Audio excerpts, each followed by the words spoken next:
Halo, assalamualaikum. Selamat pagi, Ah, Ciputat. wa Apa kabar, Ciputat? Waalaikumsalam Gitu. warahmatullahi wabarakatuh. Ya Aduh, nih, apa kabarnya, Ciputat Prof. Tirta? ini. Sudah lama Baik banget nih nggak baik, ketemu nih ya. alhamdulillah. Bagaimana Mbak Lia di sana, di Sydney? Alhamdulillah semua sehat dan Australia pun Alhamdulillah. kelihatannya suasananya sudah makin kondusif nih, Prof. Oke Di tengah oke, COVID ini restriksinya ya sudah bertahap diturunkan. Mudah-mudahan kabar ya. baik yang sama juga akan terjadi di Indonesia ya. Ya, amin amin amin, Amin. ya. Oke, sebelumnya terima kasih banyak Segera. Prof. Tirta atas kesediaannya di tengah kesibukan minggu-minggu nih mau saya ajak ngobrol-ngobrol di podcast saya ini. Terima kasih banyak sebelumnya, Prof. Ya, sama-sama, senang juga kita diajak Iya. ngobrol ya. Udah Oke. ditunggu-tunggu Udah ini. udah saya udah aduh kayaknya saya di waiting list nih gitu kan. Tapi tidak berhenti ini nih. Coba nih supaya Prof Tirta untuk bersedia hadir di podcast saya. Oke, ini kayaknya Ya, kalau ngobrol sama Prof Tirta tentunya nggak akan jauh-jauh dari dunia perguruan tinggi nih, Prof ya. ya, Apalagi sekarang dalam masa COVID-19 ini rasanya semua aspek di kehidupan kita ya, termasuk pendidikan itu juga mendapatkan eh, mengalami dampak yang sangat serius gitu dari COVID ini. Nah, kalau menurut pengamatan Prof Tirta sendiri sebagai seorang dosen ya dan juga Vice Rector bidang penelitian dan transfer teknologi ya, Prof ya, di Bina ya, betul Nusantara betul. University Jakarta. Hmm, Bagaimana proses perkuliahan secara online berjalan selama masa pandemi COVID-19 ini, Prof? Sebetulnya di Universitas Bina Nusantara sendiri kuliah online ini bukan merupakan hal yang baru sama sekali ya, Prof ya. Ya, Kita dulu punya namanya GSLC kan. betul Dan betul, ya. dan Mbak Lia pernah kalau mengajar. betul, kalau bimbingan online skripsi pun juga bukan sesuatu hal yang baru kan Ya, untuk kita dosen dan mahasiswa. Tapi tentunya ini menjadi hal yang berbeda saat proses ini dilakukan dalam waktu yang lama, seperti itu kan. ya, betul. Kita sendiri Ya. masih belum tahu kapan kemudian universitas bisa dibuka kembali, mengingat ya universitas tentunya adalah sebuah tempat yang secara natural itu menjadi tempat berkumpul banyak orang gitu kan, dimana itu adalah hal yang harus dihindari sekarang untuk mempercepat penanganan COVID-19. Nah, kira-kira apa sih dari pengamatan Prof Tirta sejauh ini kendala yang dihadapi dalam proses perkuliahan online? Tapi apakah ada juga advantage-nya nih, Prof, dari Hmm. perkuliahan online ini dijalankan? Gimana nih, Prof? Ya, baik, Mbak Lia, terima Mm-mm. kasih kesempatannya dan juga ini sungguh sangat relevan ya saat Mm-mm. ini kita Betul. mendiskusikan hal ini, Mm-mm. khususnya di bidang pendidikan ya, pendidikan Mm-mm. tinggi Pendidikan khususnya. tinggi, betul. Memang kalau untuk Bina Nusantara atau BINUS memang Mm-mm. ini bukan satu hal yang baru seperti tadi Mm-mm. Mbak Mm-mm. Lia sampaikan. Cuman dengan adanya kondisi eksternal yang memaksa kita untuk segera melaksanakan dalam waktu singkat, Oke. secepat-cepatnya dan Mm-mm. semua ya secara masif, secara Oke. keseluruhan, Mm-mm. tentu ini membutuhkan satu persiapan yang luar biasa. Oke. Kalau di kami, kalau di BINUS memang sudah ada persiapan, kebetulan waktu belum ada perintah lockdown waktu itu, Mm-mm. Mm-mm. kita memang beberapa hari sudah melakukan simulasi-simulasi. Oke. Ada Mm-mm. plan A, B, sampai Z begitu ya kira-kira. Nah, tapi kita melihat bahwa kita sebagai universitas memiliki kesiapan dalam aspek teknologi yang Mm-mm. menurut saya sangat baik, Mm-mm. sehingga goncangannya tidak Oke. terlalu besar ya. Mm-mm. Mm-mm. Nah, nanti saya coba Mm-mm. diskusikan Mm-mm. kalau Mm-mm. universitas yang di luar. Nah, Mm-mm. kemudian eee, artinya secara infrastruktur, secara sistem kita kuat ya, Oke. backbone teknologinya kita kuat Oke. karena memang BINUS berbasis IT. Mm-mm. Nah, kita juga hubungan dengan vendor sangat baik ya, Oke. sehingga bila ada kekurangan dan lain-lain bisa segera dipenuhi. Mm-mm. Nah, cuman kita melihat dari aspek mungkin pertama dosen. Oke. Dosen ini memang sudah punya pengalaman dalam pembelajaran online, Oke. GSLC ya, Mm-mm. Mm-mm. guided self learning Mm-mm. courses waktu Mm-mm. itu. Mm-mm. Artinya mahasiswa diberikan penugasan oleh dosen dan kita punya ruang dalam satu LMS kita sendiri sehingga Mm-mm. dosen dan mahasiswa bisa berinteraksi. Berinteraksi. Mm-mm. Ya, betul. Nah, namun demikian tadi ketika diterapkan dalam jumlah yang banyak, jumlah yang besar begitu dan juga dalam frekuensi yang terus-menerus Mm-mm. seperti Mbak Lia sampaikan tadi. Mm-mm. Jadi dosen juga yang mengampu 2 mata kuliah misalnya Mm-mm. atau beberapa dosen yang mungkin mengampu lebih dari 3 mata kuliah begitu, Mm-mm. itu juga mengalami suatu proses yang secara fisik mungkin kelelahan Melelahkan ya. ya, iya. Lelah Oke. ya, Mm-mm. melelahkan Mm-mm. menghadapi satu apa namanya, kita online dalam dalam Mhm. apapun platformnya, Zoom atau Google Meet dan Mhm lain-lain. mhm. Nah, itu yang pertama. Dan dari sisi cara cara mengajar, Oke. eee, bagi dosen terutama mungkin yang lebih, usia agak lebih senior, Mhm. itu lebih suka bertatap muka dalam arti Oke. melihat, apa namanya, respon Mahasiswanya dari langsung, betul mahasiswa betul, yang metode ya. konvensional mengajar ya, Prof, ya, Iya, lebih metode sreg konvensional kayaknya, betul, mengajar. oke, mhm. Ya, itu melihat responnya gitu ya. Mhm Nah, mhm mhm. tapi karena ada hal-hal lain misalnya, Mhm. mahasiswa tidak bisa menampilkan, apa namanya, video Video mukanya sehingga kita tidak tahu apa yang sedang terjadi di ujung sana. Nah, iya iya. ini sebenarnya suatu hal yang juga menjadi tantangan. Mhm mhm. Buat dosen-dosen lain secara umum yang mungkin lebih lebih muda, yang lebih, Mhm. akrab dengan teknologi itu mungkin juga bukan suatu hal Mhm. kendala Mhm. yang besar. Nah, itu dari aspek, cara pembelajaran ya, Oke. delivery, apa namanya, metode pembelajarannya, Mhm mhm penyampaiannya, mhm. mungkin juga koreksi tugasnya lebih banyak Mhm. gitu ya. Nah, dari sisi mahasiswanya sendiri sekarang, kita melihat juga, misal dibayangkan dalam satu semester mengambil berapa, 20 atau 22 atau 24 SKS. Mhm mhm. Mungkin katakanlah, 6 atau 8 atau 7 mata kuliah begitu ya. Nah, Mhm. kemudian setiap dosen karena memang semangat memberikan pembelajaran online, ya kan, memberikan tugas ya, Oke. mengajak vkon ya kan. Oke Nah, oke itu juga oke. bisa dibayangkan, Heeh heeh. eee mungkin sehari itu bisa bisa full juga ya Mhm ternyata. mhm Nah, mhm. ini juga perubahan pola pola hidup mahasiswa kan, Betul ya. betul. Mhm mhm. Selama ini mungkin kalau di kampus mahasiswa setelah capek kuliah dia bisa pergi ke mana gitu Iya. ya, jalan-jalan ke mall, Heeh heeh nonton ya heeh kan, heeh heeh. bertemu, teman-teman makan di kantin Mhm gitu ya. mhm mhm. Nah, ini mungkin ada satu kebosanan juga. Iya. Nah, jadi ada kecenderungan misalnya mahasiswa bilang, "Wah, luar biasa nih, bosan nih ngasih tugas mulu Mhm dosen," gitu mhm ya. mhm. Ini Oke. secara general ya, saya Iya nggak iya. melihat, Mhm mhm apa mhm. namanya, BINUS saja. Mhm. Nah, kemudian yang ketiga adalah, saya melihat mungkin ini agak lebih lebih, filosofis sifatnya ya, Mhm. fairness ya. Oke. Fairness Iya. dari aspek, akses terhadap Betul. teknologi, Mhm. khususnya masyarakat ya, mahasiswa, orang Mhm. tua gitu. Digital Karena divide ya, Prof, ya? Mas Prof ya? digital Betul divide, betul. Oke. betul Mhm betul. mhm. Jadi kalau di kalangan yang memiliki akses di kota-kota besar, Iya. universitas-universitas besar, Betul. mungkin tidak masalah. Mhm mhm. Misalnya nih, masuk BINUS udah nggak masalah, udah melek teknologi, Mhm. dengan platform apapun langsung Mmm, on gitu. mhm mhm. Dosennya secara umum tidak ada masalah juga, sudah Mhm biasa mhm mhm. buka LMS-nya yang kita kenal dengan BINUS Maya, nggak Mhm. ada masalah. Oke. Nah, tapi kita bisa bayangkan secara umum di luar sana, perguruan tinggi itu ya mungkin dalam tanda kutip itu secara radikal bisa kolaps dengan seperti Iya. ini ya. Mhm Kolaps mhm. dalam arti bagaimana dia shifting yang tadinya pengajarannya lebih konvensional Mhm. dan dia harus, mungkin tidak punya waktu melatih dosen, Iya. ya. Tidak punya waktu melatih dosen, tiba-tiba dipindahkan Mhm. mode of learning-nya dari yang face to face Mhm gitu, mhm. yang sering, dosen datang ke kelas kemudian Mhm berhahi mhm dengan mhm mhm. mahasiswanya, nulis di apa, papan tulis dan lain-lain, atau putar slide PowerPoint segala macam, dirubah menjadi online. Oke. Nah, ini menurut saya, mungkin di kalangan para peneliti sosial atau pemerhati sosial ini yang perlu dilihat, juga untuk pengambil kebijakan ya. Mhm mhm. Terlepas dari advantage tadi bahwa memang, banyak orang bisa mengakses ini, tapi aspek, fairness ini bagaimana. Jadi nanti Oke. mungkin mungkin perlu juga ada pertimbangan dari pemerintah atau mungkin Mhm. dari penyelenggara pendidikan dalam hal ini kampusnya, juga memberikan satu stimulus ya. Nah, makanya kita juga melihat beberapa waktu belakangan ini kan mulai ada kampus ya, memberikan subsidi data, Iya, pemotongan kuota. SPP Mhm ya, mhm BINUS juga mhm. melakukannya di semester Oke. depan Mhm gitu. mhm Nah, mhm. ini jatuh satu hal saya kira Mhm. bahwa kampus itu juga, apa namanya, sangat aware dengan Mhm. kondisi, mahasiswanya. Oke. Terlepas dari demografi mahasiswanya yang beraneka ragam ya. Nah, Oke. ini saya melihat dari aspek, apa mungkin kendalanya seperti itu gitu. Mhm mhm mhm. Mmm. Mungkin Oke. kalau dari sisi hal positifnya ya kita Heeh lihat heeh.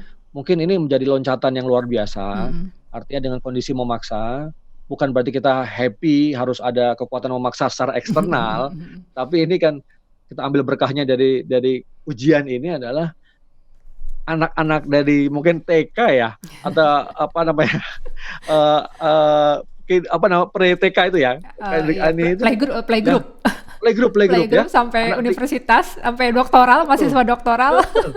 Iya, bayangkan anak saya tadi malam baru sharing-sharing dengan beberapa dosen yang Heeh punya heeh. anak-anak masih kecil itu, Heeh. eee, gurunya buka pakai Zoom gitu ya, Heeh. anak umur 3 tahun, dikasih tugas menggambar tapi jadinya menari-nari, kasih mainan dan lain-lain. Iya, Tapi oke. ini menurut saya luar luar biasa. Jadi, Mhm mhm. mungkin suatu investasi yang kita tidak rasakan, kondisi Mhm. yang memaksa ini membuat anak-anak itu, atau katakanlah generasi Z lah ya nanti Mhm yang di mhm pendidikan mhm. tinggi itu bisa melakukan satu adopsi teknologi yang cepat ya, yang tinggi, dan saya yakin Mhm. mereka bisa untuk membuat satu loncatan, problem solving ke depan gitu. Oke. Mhm mhm. Nah, mungkin itu yang buat saya positif. Selain Oke. itu, ya fleksibilitas ya, kita fleksibilitas Mhm waktu mhm. dan akses terhadap ilmu pengetahuan dan teknologi ya, seperti kita lakukan sekarang ini ya, Mbak Mhm Lia ya. mhm mhm. Kita di negara yang berbeda, Mhm. waktu berbeda sedikit, tapi kita tetap bisa bertemu, berkomunikasi, dan bisa tapping knowledge, pengetahuan, Betul skill. betul. Nah, ini Mhm ini ini yang menurut saya yang luar biasa, dan mhm. mungkin apapun kita suka atau tidak, mungkin menyebutnya new normal untuk pendidikan tinggi itu Mhm. seperti itu gitu ya, Oke, ke iya. depan. Oke Nah, oke. kalau yang nggak siap mungkin ya akhirnya mohon maaf harus harus mengejar ketertinggalan itu ya. Oke, iya. Mungkin mungkin demikian Mbak Oke kondisi oke perguruan oke. tinggi sekarang, iya. Oke, terima kasih, Prof. Tirta menarik sekali. Nah, saya untuk inilah, untuk masalah, keterlibatan antara dosen dan mahasiswa ya, saya pernah lihat satu video yang menarik banget, Prof. Jadi ada dosen Mhm, senior lah gitu ya, saya lupa di negara mana, itu dia merekam materi perkuliahannya, itu mhm. dia harus datang ke ruang kelas. Dia harus datang ke ruang kelasnya dan dia naruh boneka di kursi-kursi Oh, ruang kelasnya itu. Kenapa? Karena dia merasa harus ada keterikatan dengan orang gitu loh, dan walaupun ya itu ya digantikan ya oleh boneka, itu yang menurut ya. dia ya itu yang akan dia butuhkan gitu loh untuk Ya ya ya ya. menyiapkan kelas online Betul. itu. Jadi memang itu tadi yang Prof Tita bilang ya, hal seperti itu kadang nggak tergantikan ya Prof ya. Dan satu Ya lagi ya. yang menarik, beberapa poin dari Prof Tita ini ternyata sama dengan yang saya diskusikan dengan teman saya, sahabat saya, dan tentunya juga sahabat Prof Tirta juga, Amalia Ya ya Fitriah, Dokter Amel ya dari ya. Kemendikbud RI. Jadi itu tadi bagaimana dosen ya, kalau pendidikan dasar dan menengah tentunya guru ya langsung beradaptasi dengan cepat kan Betul. untuk mendeliver perkuliahan online ini. Dan itu tadi ada kelelahan ya, dan akhirnya itu fokusnya tuh ke tugas-tugas nih Prof. Banyakin tugas, Betul banyakin tugas. betul. Ternyata sama aja nih guru di SMP SMA sama di perkuliahan di universitas gitu ya. Dan juga itu tadi benar sekali soal fairness ya, digital divide, bagaimana ada satu Ya. daerah yang atau ada universitas yang sangat baik infrastrukturnya, tapi kita juga tidak Mhm. bisa menafikan bahwa di tempat lain juga perlu banyak sekali intervensi ya dari pemerintah atau Ya. mungkin juga dari society, bagaimana supaya digital divide ini bisa disempitkan lah gitu jaraknya. Dan tadi bagus juga Prof tentang bagaimana universitas kemudian juga harus turun tangan ya, memberikan Mhm potongan SPP ataupun itu tadi untuk kalau di mhm. pendidikan dasar menengah kan ada BOS ya Prof ya, dan itu Ya, itu betul. udah bisa dipakai buat kuota nih gitu kan. Nah, Ya. mungkin bisa ada juga skema serupa untuk universitas, supaya bisa meringankan beban mahasiswa. Oke Prof, nah sekarang berikutnya nih, pandemi Mhm. COVID-19 ini kan sebuah krisis multidimensional ya Prof Tirta ya, Betul betul. melibatkan Ya. banyak aspek banget nih gitu. Kita melihatnya ini adalah wabah penyakit, tapi ternyata setelah kita telusuri ini adalah aspek yang melibatkan banyak sekali disiplin ilmu gitu loh. Dari Mhm. aspek public health lah yang mungkin paling terlihat ya, tapi dan Ya. kedokteran. Tapi ada juga ekonomi nih, ada juga kebijakan Mhm. publik, public policy, Mhm. sampai HI kan, sampai hubungan internasional pun kena nih. Ya. Kita menerka-nerka gimana nih tatanan global nih setelah ini gitu ya. Setelah wabah Covid ini gitu berlangsung kan. Dan selain itu beberapa negara yang dianggap relatif berhasil lah menangani COVID-19 ini Mhm. ya, seperti Taiwan, New Zealand gitu ya. Ya. Terlihat peran besar para ilmuwan dan bagaimana Mhm tradisi mhm. keilmuan itu sangat dihormati untuk Ya. penanganan COVID-19 ini. Nah, sebagai Vice Rector bidang penelitian dan teknologi transfer ya, dan Mhm. dulu juga di UI sebagai Ya. ketua DRPM ya. Ya. Bagaimana Prof Tirta melihat posisi strategis perguruan tinggi dalam penanganan COVID-19 ini Prof? Khususnya mungkin dalam Ya. bidang riset-riset yang terkait untuk penanganan wabah COVID-19 ini. Ya, baik, Mhm. terima kasih Mbak Lia. Ini pertanyaan yang sangat bagus dan Mhm sangat mhm. menarik, sekali lagi memang relevan ya kita Mhm bicara mhm mhm. tentang riset dan perguruan tinggi sekarang, Oke. Mhm. kondisi seperti sekarang ini. Mhm mhm. Memang ini semacam tes ya sebenarnya bagi perguruan tinggi, selama ini kalian melakukan riset apa gitu ya. Itu tadi ya. Nah, Mhm. betul ya. Nah, tetapi kita tahu bahwa pemerintah sudah memiliki prioritas riset nasional, ya. Oke. Kemudian yang diturunkan oleh perguruan tinggi memiliki rencana strategis Oke. penelitian, gitu. Kemudian diturunkan di fakultas, prodi, bahkan sampai ke individu, Mhm gitu. mhm mhm. Nah, memang penelitian khususnya untuk yang public health, ya, untuk kemudian yang untuk kesehatan, ya, ini memang ada yang mengarah ke sana. Nah, ini pemerintah, mungkin dari aspek pemerintah dulu saya sampaikan Mhm. bahwa pemerintah juga mengundang para peneliti-peneliti dari seluruh perguruan tinggi Indonesia, ya, Mhm. itu untuk semacam menanyakan apakah ada penelitian-penelitian yang bisa direalokasi gitu Oke. dananya, atau Oke. mungkin judul-judulnya yang mengarah untuk penyelesaian Mhm. COVID-19 ini gitu. Jadi pemerintah lewat DRPM, ya, DRPM di Ristek BRIN itu selama kira-kira sejak awal Januari kemarin itu berhubungan erat terus dengan perguruan tinggi, beberapa kali kita meeting, Oke oke. itu mengatakan seperti itu. Dan eee, yang di tengah pemotongan anggaran, ya, realokasi anggaran ini, budget negara Iya iya. fokus ke penanganan Covid, Mhm mhm. itu yang risetnya berkaitan dengan Covid karena dianggap sebagai upaya penanganan, jadi tidak dipotong. Oh, oke. Artinya tidak ditunda gitu, Oke tidak oke. ditunda, ya, Mhm pasal mhm tahun mhm. ini tetap dilaksanakan. Mhm mhm. Nah, itu ada bahkan sampai di RPM, itu punya gugus tugas, ya, Mmm. penelitian yang khusus tentang Covid ini. Oke. Nah, ini menurut saya menarik, termasuk Mhm di mhm. eee, kalau di BINUS itu karena kita memiliki kekuatan di IT, Mhm. jadi dan juga robot, ya, Mhm, termasuk kita robotik. melihat Mhm. beberapa universitas, ada Telkom University, ya, ada kalau nggak salah ada Pertamina juga, University itu juga menyumbangkan penelitian yang berkaitan dengan robotik, ya, yang Mmm, bisa mhm. dimanfaatkan di beberapa rumah sakit gitu. Nah, Oke. BINUS saat ini juga salah satu kekuatannya adalah di bidang robotik. Nah, sedang menyiapkan juga, ya, ini sudah semoga nanti bisa segera selesai dan itu bisa disumbangkan untuk apresiasi bentuk kontribusi dari BINUS ke masyarakat atau ke pemerintah, bagaimana bisa bisa menerapkan hasil riset untuk diaplikasikan, ya, diabdikan kepada kepentingan masyarakat. Nah, Oke. ini memang tidak tiba-tiba, ya. Jadi keahlian ini dari seorang peneliti atau dari kampus ini kan punya sejarah yang panjang. Betul. Jadi untuk misalnya di-switch itu akan sangat sangat sulit. Mhm. Nah, kecuali memang yang memiliki keahlian seperti ini, ya, seperti Mhm. misalnya di kita soal robotik. Nah, yang lain adalah kita ada pengembangan aplikasi untuk pendeteksian dan simulasi COVID-19. Kita punya dashboard itu Oke. yang bahkan sudah ada masuk di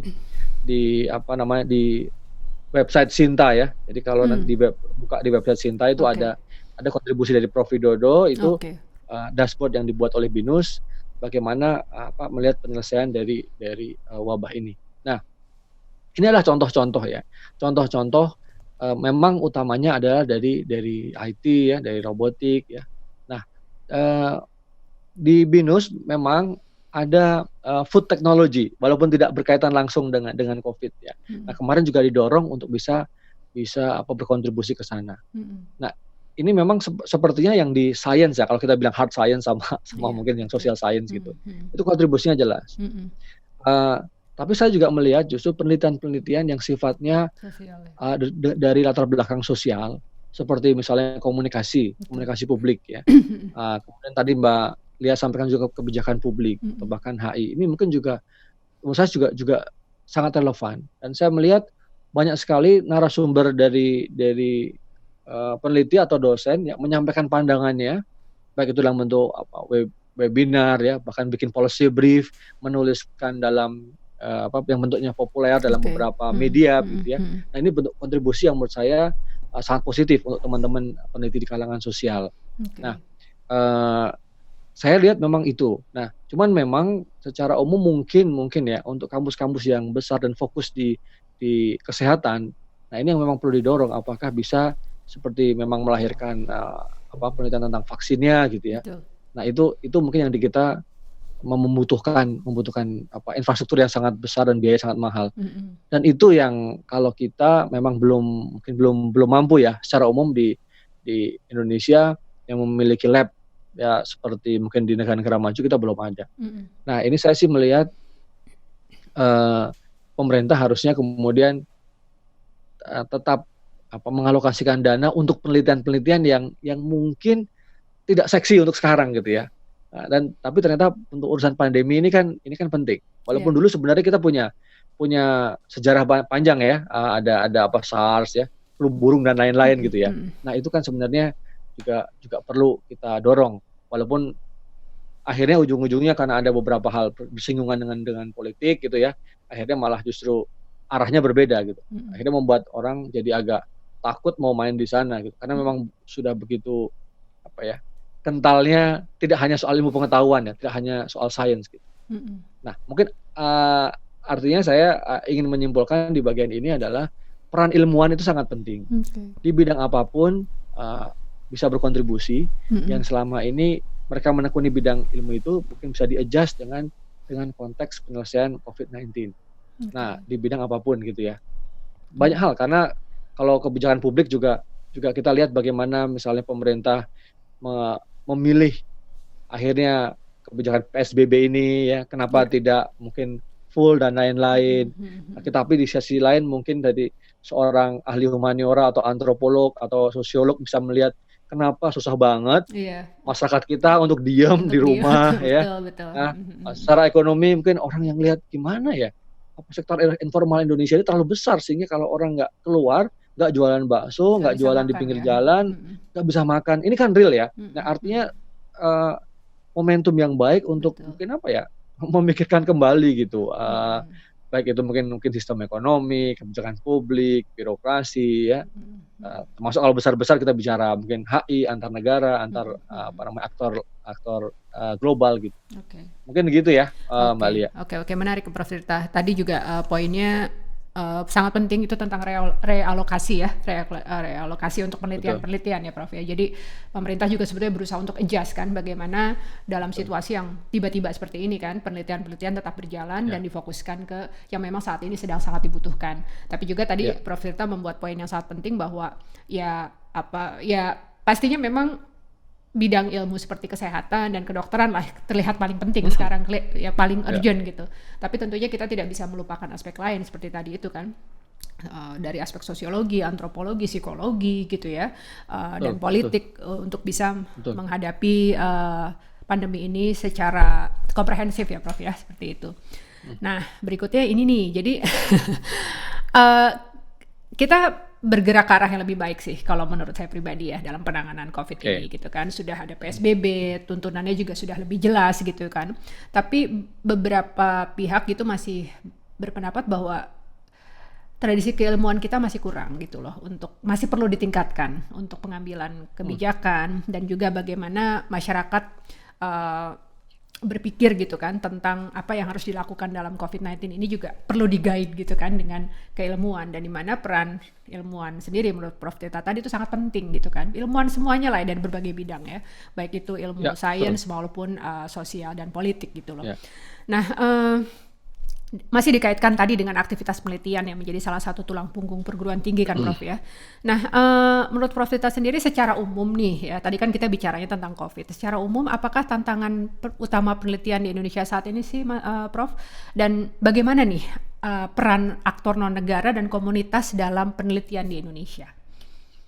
ya, memang sekarang ini saat yang tepat untuk kita berpikir ulang ya, semua peran-peran para aktor yang terlibat kan. Iya iya, Nah, termasuk heeh. dalam penelitian ini, bahwa sebenarnya ini membuktikan bahwa, aktor yang ada, itu juga tidak bisa berdiri sendiri kan, dan juga tidak bisa main-main sendiri gitu ya, artinya Oke. kolaboratif lah, ya. Membedakan misalnya di sini negara, kemudian, ini bagian saya, itu bagian kamu Mhm swasta, ini bagian mhm. masyarakat, mungkin sebenarnya tidak terlalu, apa namanya, perdebatan itu tidak terlalu relevan, dalam arti, kalau dikerjakan masing-masing. Oke. Nah, saya melihat negara bagaimanapun juga sebagai regulator emang tetap tetap perlu ya, tetap Mhm penting mhm memberikan guide, mhm. kemudian memberikan realokasi budget. Kita tahu semua kalau R&D publik itu mestinya memang yang terbesar dari negara. Cuman kita tahu juga kalau kita tidak punya arah kebijakan, apa namanya, politik, teknologi gitu ya, seperti apa akan dicapai termasuk di dalamnya penelitian, tentu akan sulit. Mhm. Di tengah misalnya keberagaman masyarakat kita, luasnya negeri kita, yang persoalan-persoalan real di lapangan yang seringkali tidak bisa diselesaikan oleh penelitian-penelitian yang mungkin basic science ya. Oke. Nah, Artinya Iya iya komposisi iya basic iya. science sebenarnya tetap tetap harus juga ada gitu ya. Mhm Nah, mhm. sekarang ini kita lihat dari pemerintahan Jokowi yang kedua kan Mhm. menggeser ya, tidak hanya yang basic science atau high tech, tapi lebih kepada yang low tech atau middle gitu, teknologi tapi yang bisa secara aplikasi memberikan impact ya pada kesejahteraan masyarakat secara langsung ya. Oke. Ini sebenarnya tidak salah dalam kajian, pembangunan ekonomi atau ekonomi politik internasional, Mhm bahwa mhm. negara-negara seperti Indonesia, kalau untuk mengejar ketertinggalan dalam teknologi, leapfrogging itu mungkin mimpi gitu ya. Dulu kan kita pernah coba, dulu kita belajar ya Mbak Lia dalam era Habibie dan lain-lain, kita Iya. pernah leapfrogging untuk teknologi dan hampir Mhm. pada untuk masuk ke cutting edge teknologi ya, karena kita sebenarnya berhasil membuat pesawat juga. Mhm. Kemudian sekarang walaupun diteruskan oleh mungkin apa namanya, keluarga Habibie dengan lebih ke arah pengembangan ke swasta, ini Mhm. sebenarnya kan juga PT DI, PT Pindad, itu Mhm kan mhm. sebenarnya kita ada hasilnya gitu. Nah, mungkin tinggal itu sebenarnya yang industri strategis tetap dirawat gitu ya. Nah, tapi bagaimana mengembangkan teknologi-teknologi yang lebih mendukung pasar, Oke. kan yang lebih komersial gitu ya, Mhm. teknologi-teknologi yang berkaitan dengan mungkin industri otomotif, industri food and beverage ya, industri apa untuk retail dan lain-lain, ini kan banyak. Jadi teknologi yang sebenarnya kita nggak reinventing the wheels ya. Jadi hal-hal yang sebenarnya baru tapi diaplikasikan ke yang lain. Seperti misalnya robot. Mhm. Robot itu kan kita kan nggak perlu lagi, bagaimana cara bergeraknya rodanya, maju Iya. mundurnya. Nah, tapi udah ada barang yang robotnya, Mhm ada mhm. aplikasi apa kita tempelkan, Mhm ada mhm. fitur apa kita kombinasikan. Nah, ini kan sebenarnya bukan satu hal yang baru Betul. gitu. Nah, tapi model seperti ini yang bisa, bermanfaat buat masyarakat gitu. Nah, jadi saya ingin sampaikan bahwa kebijakan pemerintah perlu memberikan guide, dengan prioritas riset nasional dan juga memberikan budget untuk beberapa riset unggulan gitu Mhm ya, mhm. yang prioritas, tetapi swasta juga harus maju juga, Oke. khususnya swasta yang mana. Kalau swasta yang, industrinya besar seperti di kita kan otomotif besar ya, Mhm kemudian ya mhm mhm. elektronik itu kan besar. Nah, kemudian tadi pharmaceutical sebenarnya, berkaitan mungkin industri obat herbal gitu ya, itu kan besar. Nah, Mhm. mereka juga sebenarnya bisa bisa mulai atau bisa, dengan yakin invest di R&D, Oke. mereka gitu. Mhm mhm. Nah, masyarakat, ya mungkin masyarakat ya, eee, atau kelompok-kelompok masyarakat ya lewat NGO Iya atau iya. juga Mhm mungkin yang mhm. disupport oleh, organisasi internasional juga bisa Mhm. menggalang misalnya bagaimana, hidup lebih sehat, kampanye apa ya, cinta lingkungan gitu, sehingga Mhm mhm. produk-produknya nanti juga juga juga mengarah ke kehidupan yang lebih baik gitu ya. Oke. Nah, ini yang saya lihat, apa namanya, satu hal yang positif, Mhm yang, mhm. para elemen masyarakat itu bisa menemukan ruang kolaborasi gitu. Jadi kondisi COVID-19 itu menciptakan satu ruang kolaborasi yang dulu mungkin tersekat-sekat Oke. oleh para aktor masing-masing ini. Karena Mhm merasa mhm. ekspertis saya di sini, ini bukan bagian saya. Tapi ketika kondisi ini memaksa, nah mereka bisa bahkan switch ya.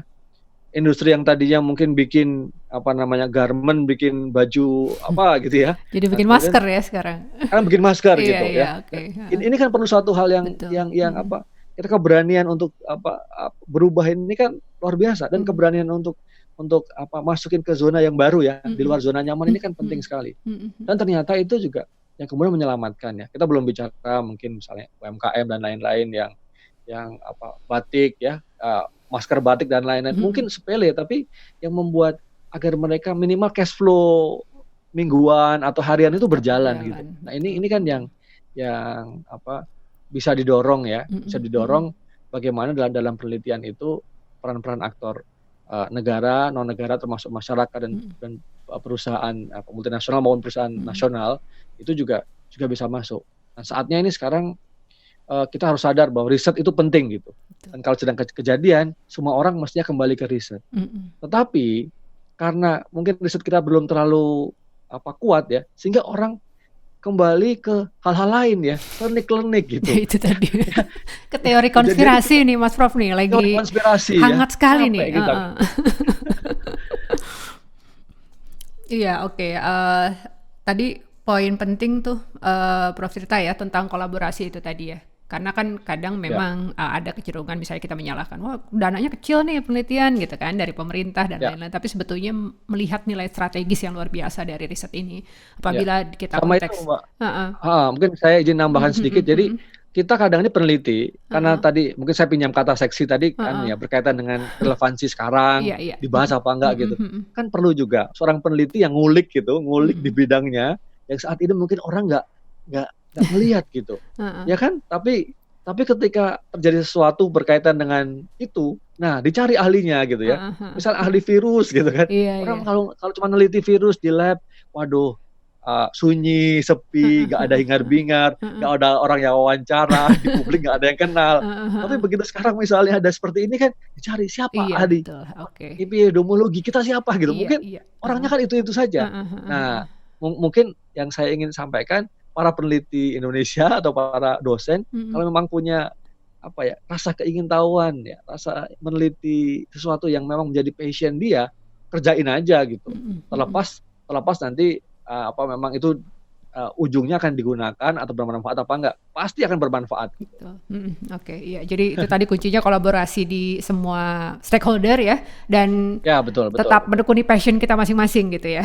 Ya, Iya, memang betul betul. sih kita sekarang kan, yang paling sering mungkin dimintai pendapat itu tadi ya, Prof. Tirta ya, Mhm, public health expert dan epidemiologis mhm, kan, kemudian ahli mhm, farmasi dan lain-lain. Sementara sebelumnya nih waktu masa-masa pilpres, pilkada kan semua pengamat politik yang keluar gitu kan ya. Jadi kita ya, disiplin atau kita senantiasa passionate dengan disiplin apa ilmu kita masing-masing ya Prof ya, seperti itu. betul. Oke, nah ini nih dan satu lagi ini sebenarnya saya udah penasaran pengen nanya dari dulu nih, baru Apa kesampaian itu? sekarang. Jadi ini kan sebetulnya dikemukakannya itu sebelum merebaknya wabah COVID-19 ini sih Mas Prof ya, tapi saya pikir masih relevan, apalagi kan ya, Mhm, insya Allah ya mudah-mudahan saat nanti wabah COVID-19 ini akan berakhir, kita akan kembali lagi gitu kan ya ke mhm, metode-metode yang telah kita jalani sebelumnya, walaupun mungkin akan ada new normal dan lain-lain. Ini berkaitan dengan konsep kampus merdekanya Mendikbud Nadiem mhm. Makarim nih, Mas Rof Ya, ya, ya, kan sempat juga cukup ramai dibicarakan saat itu. ya, Ada beberapa poin tapi mungkin saya angkat yang paling relevan dengan mahasiswa kali Mas Prof ya, yaitu ya, ya, tentang ini diberikannya waktu 2 semester bagi mahasiswa secara sukarela mhm. ya, untuk mengambil SKS di luar kampusnya, dan 1 semester untuk mengambil SKS di luar prodinya. Nah, lagi-lagi mungkin BINUS sebenarnya juga udah nggak terlalu asing juga dengan Ya, sistem ini kan, karena ya, sudah ada betul. program magang gitu dan pilihannya Ya, pun banyak kan. Jadi ada selain magang ada pengabdian masyarakat, ada startup kan, ya, gitu untuk mengakomodir dan penelitian satu lagi itu tadi yang juga ya, cukup penting. mhm. Tapi kan mungkin ini belum biasa gitu ya untuk diterapkan di kampus-kampus lainnya gitu. Bagaimana pandangan Prof. Tirta menanggapi kebijakan ini, Prof? Terutama ini ada yang kritik paling tajam itu sebetulnya seperti ini. Jadi seolah-olah misalnya katanya mahasiswa diarahkan untuk ya udah magang gitu kan, magang terus Mhm. untuk kerja gitu loh. Jadi kuliah tuh hanya untuk kerja gitu. Jadi kemudian pendalaman ilmunya dirasakan kurang gitu dengan sistem baru yang digagas oleh Mendikbud Nadiem Makarim ini. Bagaimana menurut pendapat Prof. Tirta tentang ini, Mas? Ya, baik. Kalau ini juga pertanyaan sangat sangat sangat menarik, sangat Mhm bagus dan mhm. saya kira, eee, apa namanya, relevan banget kita kita Mhm mhm diskusi ini mhm. ya, terus sehingga publik juga teredukasi, kita juga Oke. Mhm saling mhm. mengasah Mhm mengasah mhm. pemahaman kita, interpretasi kita terhadap suatu Mhm. ide Mas Nadiem ini ya. Betul. Mhm mhm. Walaupun kemarin akhirnya keluar pedomannya, tapi Mhm. sebelum itu kan kita meraba-raba Mhm dan mhm menurut saya mhm. juga bagus ya. Nah, secara umum saya melihat memang satu ide yang baru itu pasti kontroversial Oke. dan memang ini sangat pro pasar, sangat apa Pro namanya, pasar pro ya. industri gitu ya. Iya, Karena memang dua juga CEO dari itu salah satu ini yang terbesar di startup Indonesia ya. saat ini ya. Mhm.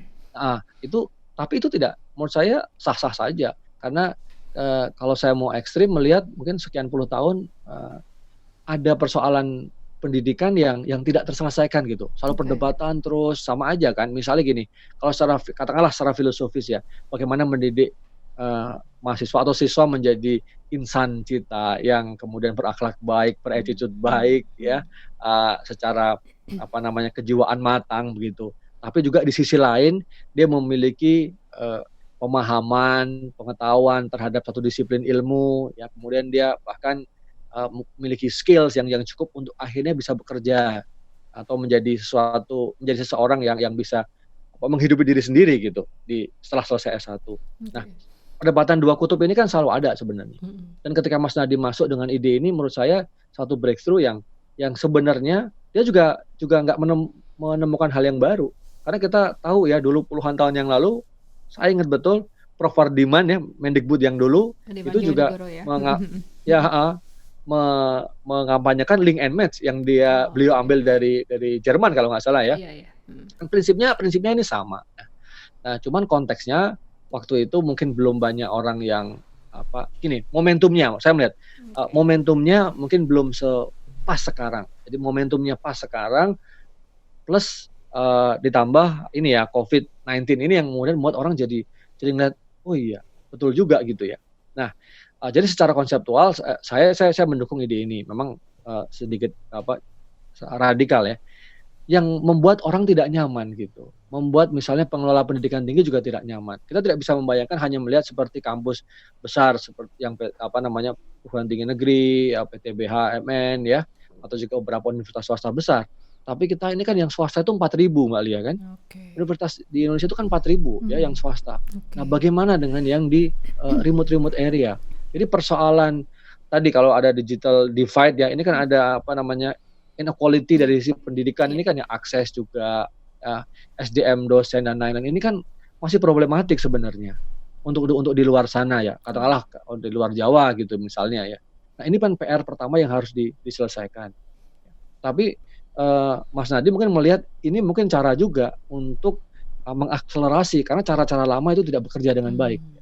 Nah, itu mungkin yang membuat tantangan orang gitu. Sehingga, eee, bukan mencari solusi untuk melaksanakan ide ini, tapi kemudian menyerang idenya untuk tidak melakukan apa-apa. Nah, ini kan Mhm. menurut saya, atau kembali dengan business as usual. Ini menurut saya sih yang kita hindari sebenarnya, kita nggak Oke. suka. Iya. Nah, sedangkan kalau untuk kampus-kampus yang lebih siap ya, terutama seperti BINUS ya, ini merupakan jalan seperti jalan tol ya, dibukakan jalan tol yang dulu BINUS pikir bahwa ini breakthrough, kita harus kerjain sendiri, ketok pintu industri ya, bahkan ada satu wakil rektor yang khusus, untuk mengerjakan global employability ini. Mhm.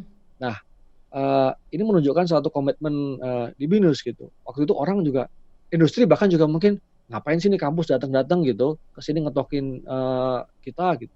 Nah, tapi juga industri akhirnya juga paham dan, "Wah, saya butuh juga nih," ya. Banyak sekali Mhm. hiring dilakukan ketika Oke. berasal dari magang. Magang selesai 2 semester, ya atau sebagian 1 semester selesai, udah semacam di-ijon begitu, karena sudah tahu attitude-nya, sudah tahu, Mmm. perusahaan kan sudah menanamkan semacam induksi, orientasi, nilai-nilai gitu ya. Jadi Mhm. begitu dia masuk kerja betul sebagai karyawan benar yang digaji full gitu ya, mereka sudah tidak perlu ada biaya untuk men-training dia gitu. Oke. Nah ini sebenarnya ya tadi link and match kan bisa dilakukan. Mhm mhm. Nah, sekali lagi ini kembali kepada memang akses seberapa perguruan-perguruan tinggi itu bisa mengetuk di industri. Nah, mungkin sebenarnya tidak perlu artinya harus dua belah pihak, tidak hanya perguruan tinggi yang ngejar-ngejar industri ya. Industri mestinya juga harus datang ke kampus, lihat beberapa kampus yang memang, eee, menyediakan SDM sesuai dengan yang dia butuhkan. Nah, jadi ini sangat relevan gitu menurut saya. 2 semester, ke industri atau tadi ada bisa macam-macam kan, ada yang bisa ke community development, yang suka menurut saya gini, ide ini sebenarnya, justru membuka peluang buat, eee, setiap mahasiswa yang memiliki passion berbeda-beda. Beda-beda, betul. Mhm. Heeh, kalau yang saya ingin kerja di industri, multinasional ya, Big Four untuk consulting company. Wah, saya kejar-kejar tuh. Mhm. Tapi saya ini adalah seorang, eee, apa namanya, eee, yang katakanlah aktivis pembela lingkungan, saya ingin mengembangkan komunitas. Wah, saya mau pergi ke perbatasan misalnya, Mhm. atau saya mau pergi coba ikut, NGO Iya. selama 6 bulan, saya Mhm. mau pergi masuk ke tengah hutan, misalnya gitu ya. Sehingga dia menemukan menemukan sense-nya dapat gitu. Nah ini kan menurut saya bisa. Jadi tidak harus link and match itu dikaitkan selalu dengan dunia kerja yang Kerja. berkaitan dengan industri Mhm atau mhm. pasar, tapi kan juga ke masyarakat juga bisa. Oke. Kan tetap dibutuhkan sesuatu supply terhadap aktivis-aktivis dalam tanda kutip ya, yang kerja di sektor-sektor, apa namanya, non governmental Oke, organization betul. gitu, atau bahkan organisasi regional atau bahkan internasional. Ini kan kesempatan. Nah, ini dari aspek yang 2 semester ya. Nah, kalau dari aspek yang 1 semester, yang dia mahasiswa diperbolehkan untuk mengambil mata kuliah di Di luar luar prodi ya? prodi, heeh, itu juga penting. Eee, apa namanya, yang dulu misalnya kita yang, lulusan hubungan internasional gitu S1-nya, untuk di UI kalau dulu ya, Mbak Lia ingat juga sebenarnya kita pernah Iya, juga betul. ngambil di Belanja politik. istilahnya ya, belanja. Betul betul, ya belanja. Jadi UI luar biasa nih, UI gimana pun juga Iya, sudah iya. mengawali, mungkin perlu disistematisasi. Ngambil di fakultas lain, ngambil di ekonomi, ngambil di sastra, Sastra Jepang ya dulu nggak salah bisa satu kita. favorit nih Mas, Nah, kita ya. betul betul. Oke, Ya, iya, iya. Jepang, China Iya, gitu ya. China, iya. Yang mungkin yang berbeda waktu itu yang tidak seradikal sekarang adalah ngambil di ilmu yang apa namanya, beda ya, ke teknik gitu kan, itu kan, apa, dulu mungkin sulit banget gitu ya. Nah nah kalau yang sekarang ini kan menarik, justru dibuka. Nah, tinggal diberikan kebebasan kepada universitas untuk mengatur gitu. Misalnya, apakah prodi, tertentu menerima dari prodi apa gitu. Dan mata kuliahnya kan bisa di-customize ya. Jadi untuk misalnya teman-teman mahasiswa yang humaniora pengen belajar coding ya, Oke, mungkin oke, oke. coding-nya itu ya kan tidak se-advance kalau coding ini untuk orang-orang computer science kan. Oke, oke. Jadi misalnya pengenalan coding, misalnya gitu ya, atau yang coding tanpa nggak tahu saya juga ini teori aja ya. Iya, iya. Nah, tapi artinya itu bisa menjadi pengenalan yang luar biasa.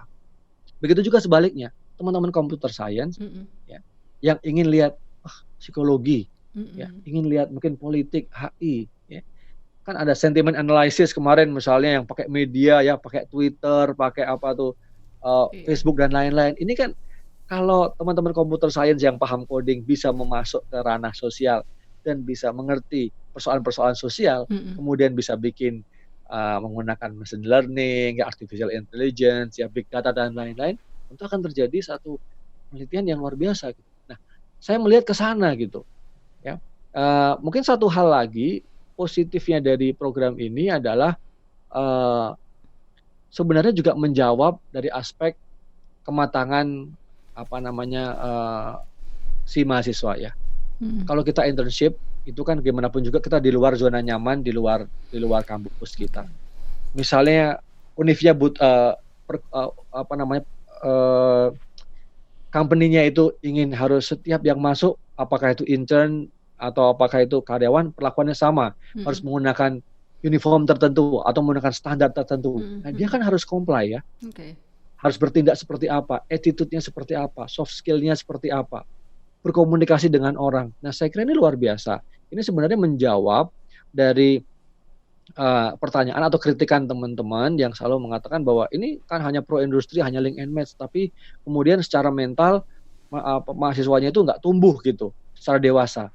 Menurut saya sih kurang tepat juga, karena kalau di industri justru kan juga ada banyak kasus ya, pinter tapi kalau di industrinya ini nggak bisa berkomunikasi, kan Iya. bubar juga gitu Iya, ya. iya, betul, betul. Misalnya pintar tapi malas, nggak bisa, Mhm. memenuhi tenggat, nah kan Mhm, berarti juga nggak bisa mhm, juga. Nah oke, ini kan oke. bukan persoalan semata-mata ngikutin aturan kantor, tapi juga buat pengembangan diri yang Betul, bersangkutan di betul. manapun dia nanti bekerja atau dia beraktivitas dalam masyarakat kan butuh. Oke. Nah belum lagi kalau kita katakanlah yang pro apa ya, kegiatan akar rumput lah gitu ya. Wah harus paham persoalan-persoalan di akar Masyarakat. rumput, ya apa sih yang terjadi di sana, misalnya persoalan-persoalan ketidakadilan ya kan, hak asasi manusia gitu ya. Kan mungkin buat kampus-kampus besar, apa, persoalan-persoalan seperti itu mungkin belum terlalu sensitif. Tapi kalau kita melihat ya, mengirimkan mereka, mendorong mahasiswa kita untuk pergi langsung ke lapangan, mereka akan melihat tuh, apa arti kemiskinan yang benar gitu. Bukan kemiskinan dalam textbook atau kemiskinan dalam angan-angan ya. Nah ini kan menarik. Mungkin Mbak Lia bisa membayangkan kalau kita dulu pernah kuliah di kampus negeri, misalnya di UI gitu, kita bicara membela rakyat, membela ketidakadilan, mungkin langsung connect gitu ketika dosen bilang ya. Dan kita mahasiswa langsung, "Oh iya semangat, bergerak," Turun. gitu. Turun gitu. Tapi kan bisa dibayangkan kita Iya. misalnya banyak di kampus-kampus yang lain dengan demografi Iya, mahasiswa betul warga kelas menengah gitu. betul. Mana bisa mereka diajak turun ke jalan, kecuali memang dulu 97, 98 itu luar biasa ya. Ya, tapi kalau sekarang turun ke jalan, wah saya ke Starbucks aja deh, ngopi aja gitu, panas di luar gitu ya. Misalnya gitu. Atau ini kemiskinan apa ya? Ketidakadilan apa? Saya nggak pernah diajarin kayak Iya, begitu, iya. misalnya gitu. Secara sosialisasi ya. Nah, menurut saya ide ini sebagai awalan penting ya. Tentu kemudian problemnya adalah bagaimana pelaksanaan kan perlu diatur. Nah, Indonesia itu kan masalahnya di situ. Idenya apa? Nggak tahu idenya apa gitu. Belum nanya caranya susah, jadi nggak bisa, sehingga idenya dibunuh. Nah, tapi kalau udah dikasih ide, sebenarnya kalau menurut saya, Mas Nadiem itu kasih ruang juga buat universitas masing-masing untuk membuat dibikin koridornya, silakanlah diatur sendiri. Nanti kalau ngikutin aturannya semua, ngikutin semua pedomannya itu secara ansih lagi, secara detail lagi, mungkin universitas yang akan kesulitan kan. Perlu ada Nah, tapi fleksibilitas di situ ya, Prof. Tirta betul ya? ada fleksibilitas, perlu ada fleksibilitas. Justru kita ini biasa gimana ya? Biasa dikasih arahan mungkin ya. Kalau dikasih petunjuk gitu, mohon petunjuk, mohon arahan, mohon Petunjuk, betul, izin mohon gitu. petunjuk. Nah, mohon petunjuk ya. Iya, Ya, iya. ada memang kita itu semacam satu tata krama gitu ya. Tapi kalau untuk ide-ide untuk yang sifatnya inovatif kan justru ya sudah ada ide itu, ada seperti itu kita tangkap saja. Sekarang kita cari caranya bagaimana ide itu bisa terlaksana gitu. Oke. Nah, tapi ya saya yakin sih Mbak Lia ini juga terobosan kita lihat. Apalagi tapi memang tadi problemnya mirip ya dengan kita bicara soal pendidikan daring dalam konteks COVID ini ya. Tidak mudah mencari akses industrinya, tidak semua kampus itu punya kualitas yang sama untuk lulusannya sehingga sulit. Walaupun menurut saya juga kalau di kampus di posisi manapun sebenarnya bisa juga kan dia magangnya juga di daerah itu ya, mungkin di pemerintah daerah ataupun di industri-industri di daerah itu kan juga bisa. BUMD gitu ya, Mas Prof ya, di BUMD sekarang kan BUMDes ya. Iya, Kalau sekarang itu kesempatan luar biasa loh. Ada kan dana desa ya. Dana desa, ada BUMD dan itu kan menurut saya semua lini orang IT-nya pengen. Sekarang gini deh, kalau pergi ke Pemda-pemda di daerah-daerah yang mungkin agak jauh dari Jakarta, yang simpel-simpel aja, ngajarin bagaimana menggunakan aplikasi sederhana, Office ya gitu ya, Excel, PowerPoint itu kan juga sebenarnya satu upaya yang bisa dilakukan oleh mahasiswa yang selama ini mereka menggunakan itu di kampus gitu. Jadi sebenarnya ruang itu banyak dan juga mereka bisa menikmati kan, ya. Nah tapi juga akhirnya sih mindset ya. Kalau menurut saya itu perlu juga mindset-nya ini sesuatu ini berubah, kita mau nggak berubah. Nah, ini teman-teman yang mungkin di ranah psikologi yang bisa membuka pikiran mahasiswa maupun dosen ataupun penyelenggara pendidikan ini ya, berpikir positif dan tetap semangat. Oke. Jadi idenya bagus ya sebetulnya, Mas Prof ya. Jadi perlu kita dukung, walaupun itu tadi perlu fleksibilitas dan kalau saya nggak salah kan memang ada kata-kata sukarela kan ya. Jadi boleh dilaksanakan ataupun tidak. Jadi tergantung lagi-lagi kondisi dari universitasnya itu masing-masing ya, Mas Prof ya. Betul. Emang ada kesukarelaan, ada kesiapan dari masing-masing apakah memang mau menerapkan atau tidak. Jadi bukan paksaan harus seperti ini gitu ya. Tapi didorong lah, di-encourage gitu ya. Difasilitasi ya, di-encourage. Betul. Oke. Terima kasih banyak Prof Tirta atas waktunya untuk bincang-bincang kita. Ini bincang-bincang yang sangat bergizi banget nih. Dari kita ngobrolin bagaimana perkuliahan berjalan, ini ngobatin rasa kangen saya ngajar nih Prof. Jadi kayaknya apalagi kemarin lihat juga channel YouTube-nya Prof Tirta, sekalian saya promo nih, ayo subscribe.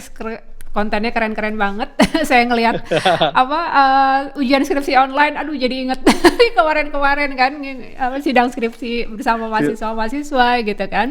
Dan juga kita juga bicara lebih panjang ya, lebih komprehensif tentang bagaimana dunia perguruan tinggi bisa berperan dalam penanggulangan COVID-19 ini, juga tentang penelitian Indonesia dan terakhir tentang Kampus Merdeka ya, tentang konsep Kampus Merdeka. Jadi lengkap banget kita ngobrol kita hari ini. Terima kasih banyak dan semoga sehat selalu, sukses dalam menjalankan tugas-tugas, tetap semangat ya, membimbing mahasiswa, nulis, ngajar. Ya, Salam amin untuk amin. keluarga dan teman-teman di Baik, BINUS dan ya mahasiswa-mahasiswa di sana juga. Terima kasih sekali ya lagi. Selamat siang dan assalamualaikum warahmatullahi wabarakatuh. ya, terima kasih. Waalaikumsalam warahmatullahi wabarakatuh. Sukses ya Mbak Lia dan Terima keluarga. kasih, thank you. Sampai ketemu lagi, Sampai ketemu mari. lagi.